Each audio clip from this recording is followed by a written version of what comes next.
Hi friends, అందరికీ నమస్కారం అండి. Welcome to my channel my family kitchen vlogs. Sunday కదండి, సండే అంటేనే ముక్కలేందే ముద్ద దిగదు. మరి సండేకి న్యాయం చేయాలంటే టేస్టీగా తినాలి కదా. ఈరోజు మనం వంకాయ మామిడికాయ మటన్ని టేస్టీగా సింపుల్గా ఎలా చేయాలో తెలుసుకుందామా. ముందుగా 1 kg మటన్ని కొంచెం ఉప్పు, ఆనియన్స్ అలాగే కొంచెం కరివేపాకు వేసి ఉడికించుకోవాలి. ఇప్పుడు 2 టేబుల్ స్పూన్స్ ఆయిల్ వేసుకొని హీట్ అయిన తర్వాత 2 పెద్ద సైజ్ ఆనియన్స్ని చీలికలుగా కట్ చేసుకొని వేసుకోవాలి.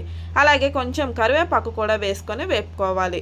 ఇప్పుడు 2 టీ స్పూన్స్ ఫ్రెష్గా దంచుకున్న అల్లం వెల్లుల్లి పేస్ట్ని వేసి పచ్చివాసన పోయేంత వరకు వేపుకున్న తర్వాత 3 పెద్ద సైజ్ టమాటాలను గ్రైండ్ చేసుకొని వేసుకోండి.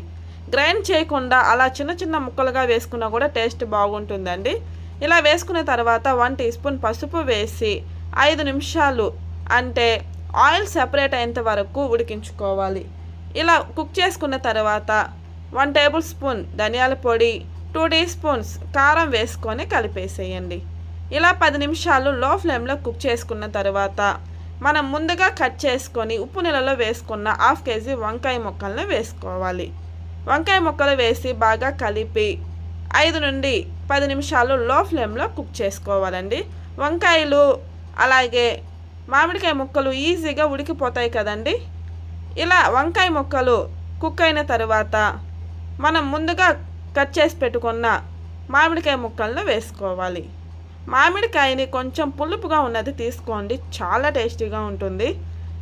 ఇలా మామిడికాయ ముక్కలను కూడా వేసి ఒకసారి మొత్తం కలిపేసేయండి. ఈ కాంబినేషన్లో మటన్ చేసుకున్నారంటే చాలా అంటే చాలా టేస్టీగా ఉంటుందండి. మటన్తో ఎప్పుడు ఒకేలా కాకుండా ఇలా కొత్తగా ట్రై చేసి చూడండి. ఇప్పుడు ఇందులో మనం ముందుగా కుక్ చేసుకున్న మటన్ని వాటర్తో సహా వేసుకోవాలి. ఇలా మొత్తం ఒకసారి బాగా కలిపి 10 నిమిషాలు మీడియం ఫ్లేమ్లో కుక్ చేసుకున్నారంటే వంకాయ మామిడికాయ మటన్ రెడీ. చాలా అంటే చాలా టేస్టీగా ఉంటుందండి. రాగి సంగటి, రైస్, టిఫిన్స్ ఒకటని కాదండి, ఎందులోకైనా టేస్ట్ అదిరిపోతుంది. మీరు ట్రై చేసి ఎలా వచ్చిందో కామెంట్ చేసేయండి. అలాగే మరిన్ని వీడియోస్ కోసం సబ్స్క్రైబ్ చేసుకోండి, అలాగే ఫాలో అవ్వండి.